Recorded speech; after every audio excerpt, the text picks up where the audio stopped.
వనమాలీ గదీశార్ంగీ శంఖీ చక్రీ చ నందకీ శ్రీమన్నారాయణో విష్ణు వాసుదేవోభిరక్షతు వాసుదేవోభిరక్షతు. సన్మార్గం కార్యక్రమంలో అహంకారం అనేది పనికిరాదు. ఈ అహంకారం అనేటువంటిది మానవుణ్ణి పతనం చేస్తుంది. కనుక అహంకారం అన్నటువంటి వాళ్ళు పతనమైనటువంటి సందర్భాలు అనేక విషయములలో మనకు పురాణాలలో కూడా కనబడుతూ ఉంటుంటాయి. భారతంలో ఉన్నది, అలానే దేవీ భాగవతంలో కూడా ఉన్నది. ఉదాహరణకి నహుషుడు అనేటువంటి చక్రవర్తి ఉన్నాడు. ఆ నహుషుడు అనేటువంటి ఆయన అహంకారంతో ఆయన ఎంత పతితుడైనాడో కూడా ఆ కథలో ఉన్నది. అహంకారం అనేది పనికిరాదండి. కొంతమంది చాలా కష్టపడి ఉన్నత పదవికి వెళతారు. ఆ ఉన్నత పదవికి చేరాం కదా, నేను ఎంతో కష్టపడి వచ్చాను, ఈ ఉన్నత పదవికి వచ్చాను, ఈ పదవిని పదిలంగా చూసుకుంటూ ధర్మంగా ఉంటూ అహంకారం లేకుండా ఉండాలి అనేటువంటి భావం క్రమక్రమంగా మర్చిపోతారు. మర్చిపోయి అహంకారంతో ప్రవర్తిస్తారు. ఈ అహంకారంతో ప్రవర్తించడానికి మూలమైనటువంటి ఒక దుర్గుణం ఉంది. ఏమిటంటే భగవద్గీతలో కూడా చెప్పారు ఆ శ్రీకృష్ణ పరమాత్మ. ఏమిటంటే రజోగుణ సముద్భవమైన కామము జహి శత్రుం మహాబాహో అని చెప్పారు. ఏ మహాబాహో అర్జున, రజోగుణ సముద్భవమైనటువంటి కామమును వదిలివేయుము. అలా ఉంటేనే నీకు అహంకారం ఉండదు.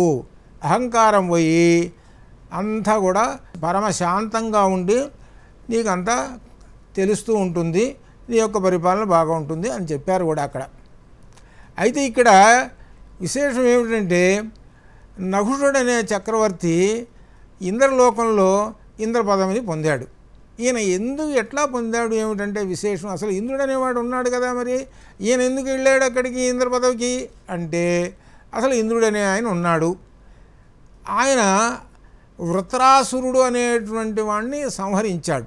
వృత్రాసురుడు అనేటువంటి వాడు బ్రాహ్మణుడు, ఆయన్ని సంహరించాడు. సంహరించడం వల్ల బ్రహ్మహత్యా పాతకం చుట్టుకుంది ఆయనకి. బ్రహ్మహత్యా పాతకం చుట్టుకునేటప్పటికీ అందరూ ఏం చేస్తున్నారు, ఆయన్ని తక్కువగా చూస్తున్నారు. ఏం చేశాడు చివరికి, నేను ఎవరిలోనూ ఉండలేను కాబట్టి నలుగురిలో తిరగలేను, నాకు బ్రహ్మహత్యా పాతకం చుట్టుకుంది అని భార్య అయిన సచీదేవితోటి చెప్పేసి నేను వెళ్ళిపోతున్నాను కనబడకుండా ఎవరికి అని మానస సరోవరానికి వెళ్ళి మానస సరోవరంలో కలువ పువ్వు ఉంటే ఆ కలువ కాడలోకి దూరి అక్కడ ఎలా ఉన్నాడు అణురూపంలో అలా కూర్చొని ఉన్నాడు, ఎవరికి కనబడకుండా. ఇది ఇప్పుడు ఇంద్రలోకంలో ఇంద్రుడు లేడు, పరిపాలన లేదు. అప్పుడు ఏం చేశారనమాట, మరి బ్రహ్మర్షులు ఉన్నారు కదా, ఆ బ్రహ్మర్షులు ఏం చేశారు, ఇంద్రలోకంలో రాజుగారు లేకపోతే మరి పరిపాలన ఎట్లా సాగుతుందండి, కాబట్టి ఒక రాజుగారిని తీసుకురావాలి, ఎవరిని తీసుకొద్దాము అని చూశారు. అప్పుడు ఆ బ్రహ్మర్షులందరూ కలిసి భూలోకంలో ఉన్నటువంటి ఓ రాజుగారు నహుషుడు అనే రాజుగారిని దగ్గరికి వెళ్ళారు. ఆయన 100 యజ్ఞములు చేశాడు. 100 యజ్ఞములు చేసినటువంటి వాడికి ఇంద్ర పదవి వస్తుంది అని ఒక శాస్త్రం.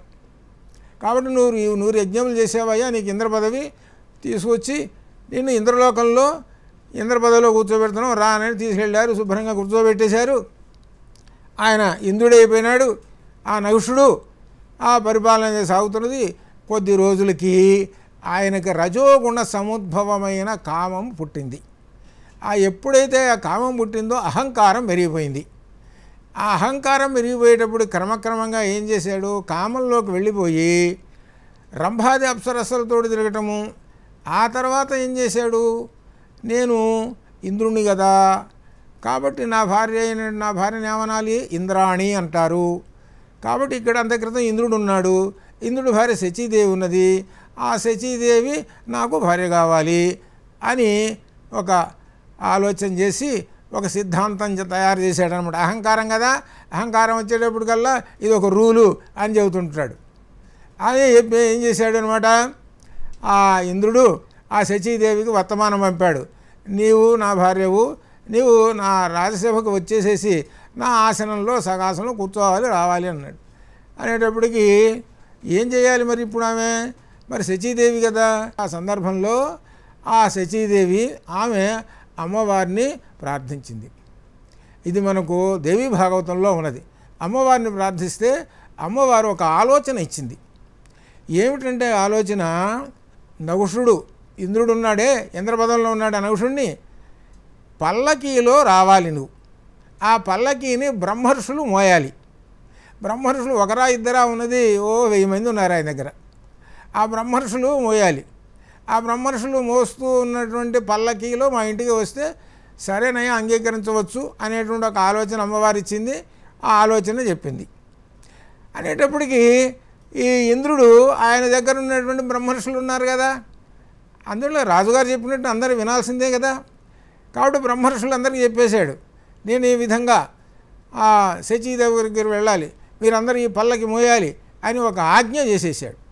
చేసేటప్పటికి వాళ్ళందరూ కూడా ఇదేమిట్రా ఇలా ఈయనకి ఇలా కలిగింది, ఇంత అధర్మము అని అనుకున్నారు. కానీ పాపం రాజుగారు కదా, రాజుగారికి వ్యతిరేకం చేయలేక సరేనండి అని ఆ పల్లకి పట్టుకున్నారు. అహంకారం చూసుకోండి, ఆ పదవి అనేటువంటిది ఎంత తీసుకొచ్చిందో. నెమ్మదిగా నడుస్తున్నారు వాళ్ళ బ్రహ్మర్షులు ఆ పల్లకి పట్టుకొని. అందులో ఆ పల్లకి పట్టుకున్నటువంటి వాళ్ళు అగస్త్య మహర్షి అనేటువంటి ఆయన ఉన్నాడండి.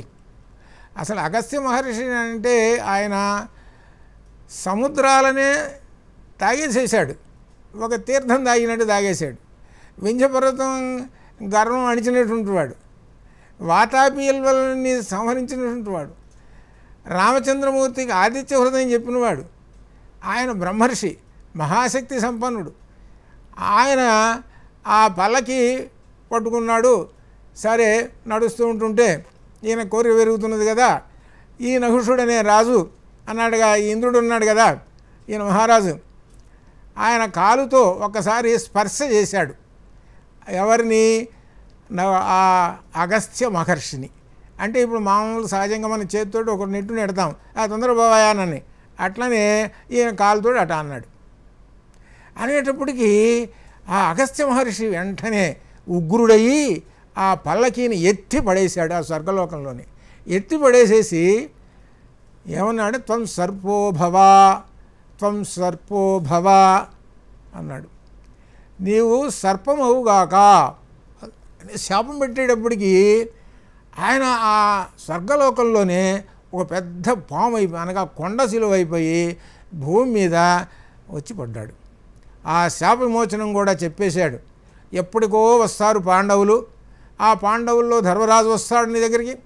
ఆ ధర్మరాజు వచ్చినప్పుడు ఆయన కొన్ని ప్రశ్నలు వేస్తావు, ఆ ప్రశ్నలకన్నీ సమాధానాలు చెప్పిన తర్వాత అప్పుడు నీకు శాప విమోచనం అవుతుంది. అప్పుడు నీకు ఈ స్వర్గానికి వస్తావు. అనగా నీవు 100 యజ్ఞాలు చేశావు కాబట్టి ఆ ఫలాన్ని అనుభవించాలి కనుక అప్పుడు అంతటిదాకా నీవు కొండ చెలువుగా ఉండి, అంటే ఒకచోటే ఉండి కదలకుండా నీవు అనుభవించు ఈ కష్టాన్ని అని శాపం పెట్టేశాడు. ఇక్కడ ఏమిటి మనం తెలుసుకోవాల్సింది అని అంటే, ఈ పురాణంలో చెప్పినటువంటిది ఏమిటంటే, అంత గొప్ప ఇంద్ర పదవిని పొందినటువంటి వాడు అహంకారపూరితుడై తాను వచ్చినట్టుగా శాసనాలు చేసుకుంటూ పరిపాలన చేస్తూ ఉంటుంటే ఏమవుతుంది? అధర్మ పరిపాలన అయ్యి ప్రజలు కష్టపడుతుంటారు. ప్రజలు కష్టపడటమే కాకుండా అనేకమైనటువంటి దుర్ఘటనలు కూడా జరుగుతుంటుంటాయి.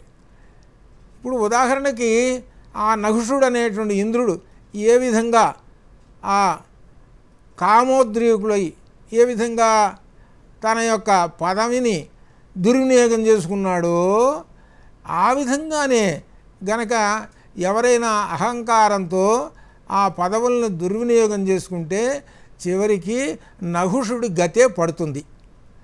ఆ నహుషుడు, అందుకనే ఆ నహుషుడిని గురించి మనకు దేవీ భాగవతంలోనూ భారతంలోనూ ఉన్నది ఇది. కాబట్టి ప్రతి వాళ్ళు అహంకారపూరితంగా ఉండకూడదు. అహంకారం అనేటువంటిది ఏమిటంటే పతనానికి దారి తీసేటువంటిది. అహంకారం అనేటువంటిది నా యొక్క గొప్ప విశేషమైనటువంటిది అనేటువంటి తెలుసుకోండి అని ప్రజల్లో చూపించడము ఇంతటి వాణ్ణి అనేటువంటిది అనుకోకూడదు ఇట్లా. అందుకనే అహంకారం లేకుండా ఈ సమస్తమైనటువంటి ఈ జగత్తులో ఉన్నటువంటి సమస్తాన్ని అనుభవించుము. అందుకనే ఏం చెప్పారంటే ఈశోపనిషత్తులో ఈశావాస్యమిదగం సర్వం యత్కించ జగత్యాన్ జగతు తేన త్యక్తేన భుంజీధ మా గృధ కస్వసిత్ ధనం అని చెప్పారు. అంటే ఏమిటనమాట, ఈ సృష్టిలో ఉన్నటువంటి సమస్త సంపదలన్నీ ఉన్నాయి చూసా, అవన్నీ నీవి కావురా, నీవనుకుంటున్నావేమో. నీవనుకుంటుంటే నావి నావి మా నావి అని అనుకుంటే అహంకారం పెరుగుతుంది. అహంకారం పెరిగితే పతితుడవుతావు. కాబట్టి ఇవన్నీ పరమాత్మవి. కాబట్టి ఆ పరమాత్మవి కాబట్టి నీవు నిరహంకారంతో త్యాగభరితంగా అనుభవించుము అని చెప్పారు. అలానే ఆ ఇంద్ర పదవిని కూడా, ఆ పదం అనేటువంటిది కూడా పరమాత్మ ప్రసాదితం, ఇది నాది కాదు. కాబట్టి ఆ పరమాత్మ యందు దృష్టి ఉంచుకొని ఈ ఇంద్ర పదవికి మంచి కీర్తిని తీసుకురావాలి, ఇలా పరిపాలన చేయాలని అలా ఉండాలి. కాబట్టి ప్రతి వాళ్ళు పదవిని అనుభవించినటువంటి వాళ్ళు, పదవిని అలంకరించినటువంటి వాళ్ళు, గొప్ప గొప్ప వాళ్ళు ఎవరైనా ఉంటే అహంకారం లేకుండా నిరహంకారులై పరిపాలన చేసుకుంటూ ఆ ప్రజలని శాంతి సుఖాలతో ఉంచుంటే అది ధర్మ పరిపాలన అవుతుంటుంది. అది పరమాత్మ కూడా సంతోషిస్తాడనమాట ఇది. కాబట్టి అందరూ కూడా ఎవరికి వాళ్ళందరూ కూడా ఇదంతా కూడా ఆ పరమాత్మ యొక్క ఆ ప్రసాదించినటువంటి ఈ జీవితము, ఈ పరమాత్మయే మనలో ఉన్నాడు. అహంకారం లేకుండా ఉండాలి. అహంకారం అనేది సర్వ విధముల వినాశకరమైనటువంటిది అని ఈ విధంగా తెలుసుకుంటూ ఈ సన్మార్గ కార్యక్రమంలో అందరూ కూడా నిరహంకారులై పరమశాంతంతో ప్రవర్తింతురుగాక అని ఆశిస్తూ స్వస్తి.